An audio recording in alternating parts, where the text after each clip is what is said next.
So you saw that video. I'm in the same spot. I just hit stop recording and I'm recording again. Same day, same time. Not the same time. Time's always changing. Anyway, I'm Job and welcome back to another story time. Doing 2 this week. I might do 1 a week, but I'm doing 2 a week just because they're fun. For now, this is probably the only week I'll do 2. But story time. This, Brennan, my friend Brennan's probably gonna like this video. The time I was caught by the cops with my friend Brennan and our friend Mantor, Mantor, and Brennan and I were caught by the cops trespassing, which I technically.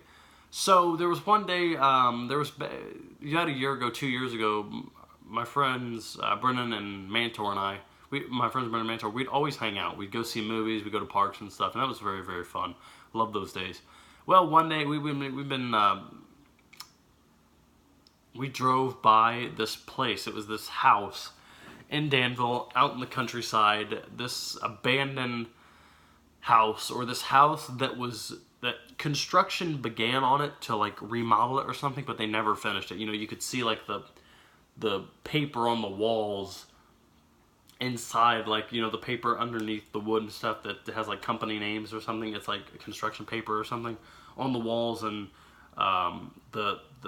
you see the wood beams and everything, and the studs in the wall, because there wasn't any drywall up. It was just wood, construction paper, and all that. And people would use that place when construction ceased. People used that place as like a party place or something, where people would hang out inside. There was Mountain Dew boxes everywhere and cans thrown, paper everywhere. Now, of course, it was probably from the people that did the construction on the house as well, but there were cigarette butts and other things, and so I'm pretty sure people snuck out there in the nighttime and went in there and did some stuff. But so my friend, so it was the windows. Some were busted. There were some that were fine. There was like this part of a truck hood in the yard where grass was overgrowing. Like part of a truck hood was just rusted out completely, like an old bike wheel with cobwebs on it. Very horror movie looking like.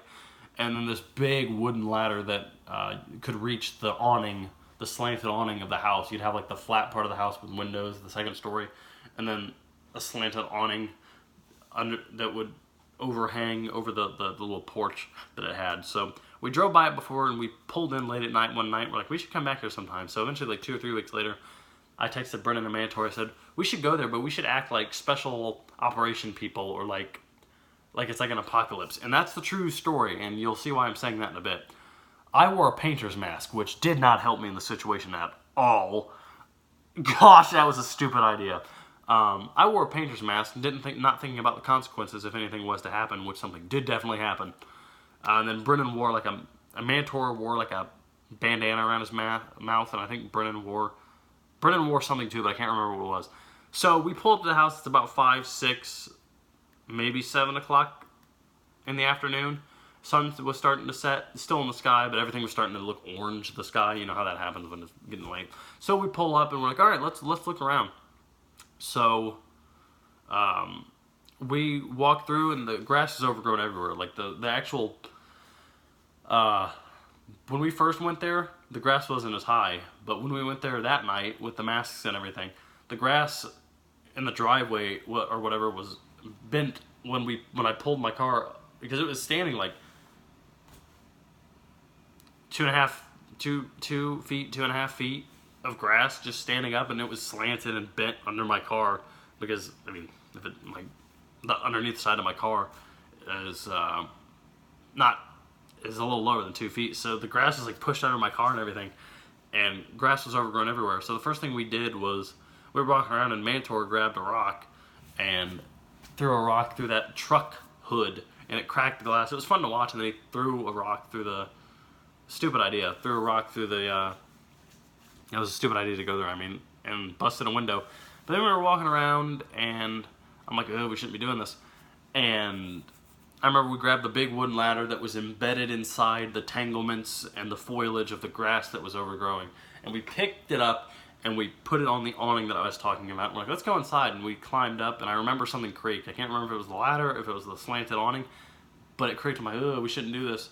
Brennan's like, this is kind of sketchy, dude. And eventually I think we all climbed up, and we went through an open window, or we opened a window that was closed, and we looked around, and it smelled like construction, old crap, and so, not actual feces, it just smelled old.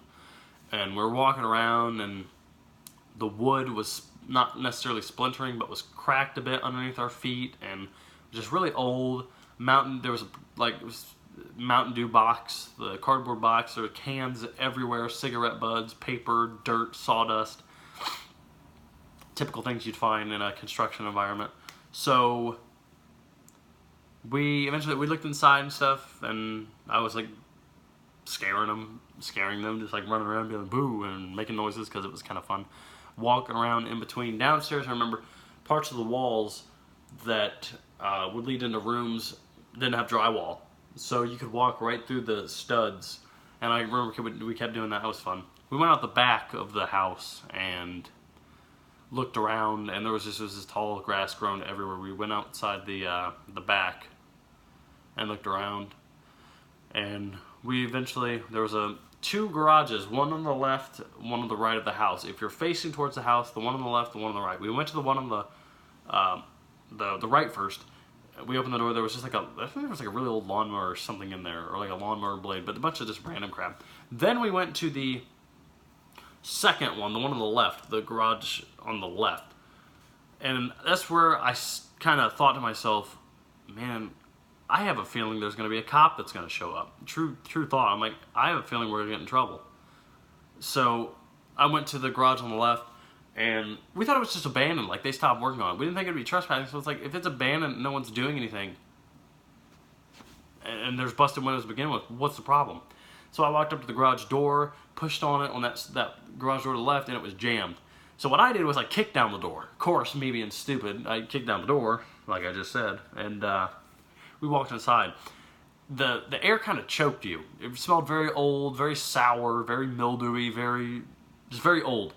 So we were walking around, and one of us had a flashlight or phone light or something, and we looked around, and it was just pitch black inside with all these shelves and cabinets and this utility box, this huge utility box for like screwdrivers and utility work and whatnot. And there was just like shelves everywhere, and like work desks and tables and benches. It was very crowded and clustered. So we're looking through, and we find like this old PlayStation 2 actually that was like busted, and old games, and like these weird documents that were burnt up and like ripped and dusty and just full of nastiness inside of there. So we were looking through, we found some pretty cool stuff, and also some creepy stuff.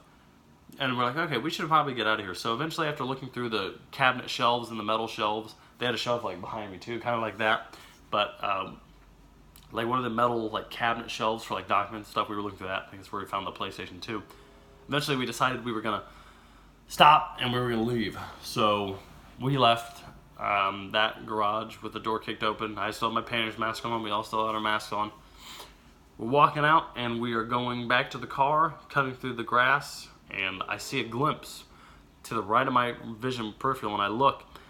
Squad car, cop car, with its light on. No sirens on, but just its lights. And I knew then and there, I'm like, okay, we're not going to be able to get in the car. This is bad. I'm like, yeah, we're going to be asked questions and stuff. So he walked up to us, and he's like, so what are you guys doing out here? And I knew someone called the cops on us, of course. They had every right to, I guess. But called the cops on us, like, what are you guys doing out here? And I'm like, oh, we're just walking around. We just thought this place was abandoned. He's like, you know that's trespassing, right? I'm like, yeah, but I thought this place was under construction, and or we thought it's abandoned. The construction was abandoned. Like, we thought it's just an abandoned place. And then eventually, more squad cars rolled up. 2 more, I think. There were 3 total there. All had their lights on. We had 3 cops, I think, total, talking to us, and they were like, what are you doing out here? You guys can't be doing this. And he said, you know, I have every right to take you to jail because you're trespassing. We said, yeah. And then the sheriff pulled me aside, this really young guy, like 26, 27, a big, tall guy, and looked pretty muscular underneath. Pretty intimidating. Just stood like up to here to me, like a crazy tall dude and big. And he had his little sheriff hat on and everything. And he's like, so tell me why you have a painter's mask on. And I said, sir, I know this is going to sound funny, but I have a YouTube channel, The Omega Agents HD, I do with my cousin, where there's this post-apocalyptic movie we made with this painter's mask I had on, and I just like it because it kind of feels cinematic to me. That was the truth. I wasn't lying. I told you that in the beginning of the video, why that was important for you to remember. I said it feels cinematic to me, and I kind of like the feeling. It's like apocalyptic. And he said, "Really? Am I supposed to believe that?" And I was telling the truth, and he didn't budge. So eventually, they were talking to Brennan and Mantor, and one of them asked Brennan, "What's your address?" And Brennan couldn't remember, and he said, "You couldn't remember your own address?" They were kind of being a little bit, like, kind of bullies to us, I guess you could say, like, kind of harassing us in a way. One guy's like, "Are you guys effing stupid? I had to drag out my buddy out here to make sure everything was okay and he wasn't going to get killed," which made no sense to me, because we clearly weren't a threat. And they kept asking why I had a painter's mask on, and I told them the reason, and eventually they started searching the property, and he said, if I find, like, I think he said, if I find graffiti or spray paint anywhere that's fresh, you're going to jail. And he looked around, and I knew there was spray paint on the property, like graffiti and stuff, but it wasn't me. I knew it wasn't me. I didn't do that. So they walked back, and what happened actually when we pulled up in the beginning was we tore down this big wooden board that was in the front of the house, covering like a big square gap in the house. One of us pulled it down. I forget who. I think it was me. But we pulled that down and then went inside and got away with it because one of the cops came back and said, "There's no spray paint, but there is a big wooden board that was ripped down." He said, and one of them asked, "How long has it been there?" And he said, "I don't know. It could have been ripped down forever," which it wasn't. It was ripped down like 20 minutes ago. But then he said, "I'll let you guys go. Don't do this again." And he got on his computer, whatever, came back, and he said, "You all are trespassed from this property. If you come back again, or someone catches you again, we catch you again, you're going to jail." So I have not been back there since. That is story time number 2 over me getting caught trespassing by the cops with my friends. And I remember we got in the car and we went to Walmart. As soon as we got in the car and they left, we just flipped. We started laughing and like freaking out. It was funny. So I hope you guys liked that video. If you did, like, comment, subscribe. Let me know what you want to see next, and I will see you guys in the next video. Bye-bye. I sound like Markiplier.